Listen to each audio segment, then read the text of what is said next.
Hi there, my name is Emily Yoden and I'm going to be talking with you today about what blocks our energy. Now, Bhante Sangharakshita, the man who founded Triratna, he said that 3 significant things block our energy. But first of all, what do we mean by blocked energy? Well, a lot of you might be able to relate to this. A lot of us find today that it's very, very hard to get our energy behind something. You know this term that is, his heart isn't in it, or their heart isn't in it, my heart isn't in it. It usually means that what we can't do is get our energy behind the thing that we need to do. And quite often we can find ourselves in this position a lot of our day and our week, whereby there's something that we need to do, but our emotions aren't in it, our heart isn't in it, and we really don't want to do it. And therefore, our energy doesn't get behind it, and we find it very, very hard to do. But what is it that causes this state of our heart not being in something and our energy being blocked? Bhante Sangharakshita said it was 3 things. First of all, he said, mechanical work, the nature of our work. So often we are involved in work that is repetitive, boring, numbing, mechanical, and really doesn't involve us as a whole. So many of us sit at desks in front of computers, doing jobs that really require very little in the way of imagination, in the way of creativity, and in fact treat us largely as machines or as drones to just get through a task. And we might have to do that 30, 40, 50, 60 plus hours a week. Now that work is never going to involve your energy in a true sense, especially in terms of your emotional energy. It's going to involve repetitive tasks done because they need somebody to do it, but requiring very little creativity and imagination. So your energy isn't going to get behind it. It doesn't need to get behind it, so it won't get behind it. And very soon you find yourself numb to the whole experience. You're there in front of the computer, filling in numbers, doing tasks, filling out spreadsheets, and of course your energy just gets stagnant and it gets dull. You become a machine. Of course, the other thing that often blocks our energy in relation to work is doing work where we don't believe in it. It maybe is a money maker, it's there to make ends meet at the end of the month, but of course we just do it for the paycheck. And this is a lot of work these days as well. It's work that is, as I was saying, mechanical, but also for a cause that we don't really believe in. Maybe it actually might be for a cause that we find unethical or unskillful. Maybe it's just a business that involves selling things to people that they don't need, or might be involved in more unethical aspects like drugs or tobacco or armaments or financing for things that the world really doesn't need. So we're often involved in this sort of work, and of course because we know that we don't believe in the ends of the work that we're involved in, what it goes towards, our emotions have to check out of that.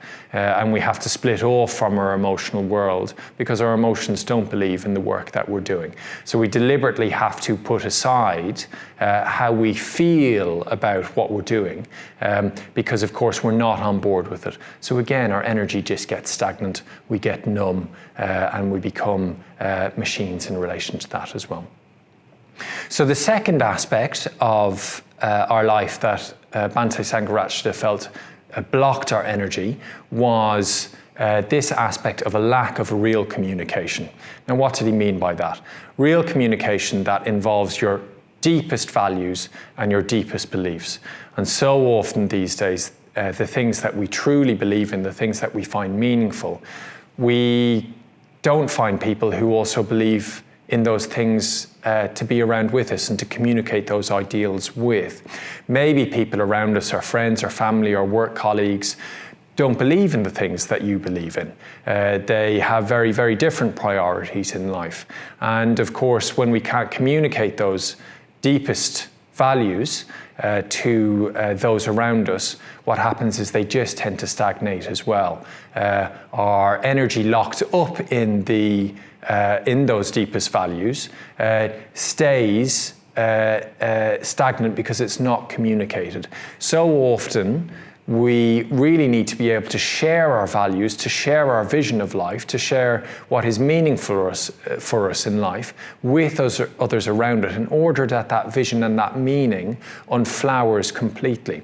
I so often find, say, for example, that an experience that I've had or an emotion that I've had doesn't fully come out for me, doesn't really fully become alive for me until I've been able to communicate it to somebody else, or until I've shared it with somebody else, either because they've had an experience with me or because they share those deepest values as well. Communication just has this magic quality to it like that, whereby if you can communicate of something of depth to you, that thing becomes, unfolds completely within our own psyche, within our own experience. And if we can't communicate that thing often just dies and withers away. And of course, all the energy that's locked up in it as well dies and withers away. So our energy is blocked in that particular way as well, because we can't communicate properly. Thirdly, the area that often blocks our energy is this aspect of our conditioning. Now, this can be various different types of conditioning. It can be our national conditioning, or it can be our class conditioning, our racial conditioning, our religious conditioning, our particular psychological conditioning, our family conditioning, all various types of conditioning that has meant that our energy has been blocked in some way. Now, this in the past could have been something like the area of sex, whereby there was something that was, say, sex was deemed dirty or unethical in some sort of way. And of course, we learned to then repress the sexual sides of ourselves. Today, I think it's going to be more likely something where it's something positive, really, really kind of positive, skillfully and ethically positive about ourselves, that we've learned through our own particular type of conditioning isn't welcomed. So say, for example, it might be our sense of affection. We might have a natural ingrained sense of affection within us that maybe for one reason or another we were taught wasn't welcome, or was rebuffed, or was taken advantage of at a certain time of our life. And so we've had to repress that aspect of our psyche. Now, of course, the problem with that is that when you repress something that's positive, is very often because it's not, that energy isn't being able to go outward, it turns back in on ourselves and becomes actually destructive. So what we really need to be able to do is express the positive, skillful aspects of ourselves whenever they arise spontaneously. That way that they don't turn inward and become toxic for lack of expression.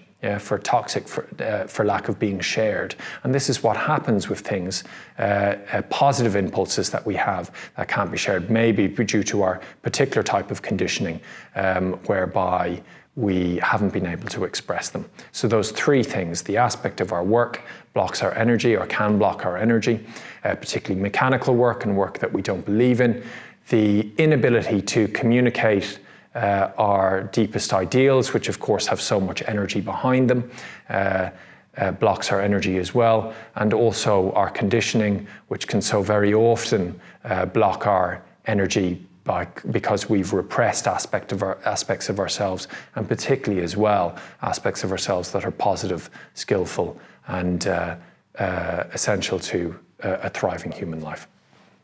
So thank you very much for watching. Click like and subscribe if you've really liked this and if you want to see more. And of course, most importantly, come in person here to the London Buddhist Centre for more teachings like this, and get on retreat. You'll find out more information about that online on our website.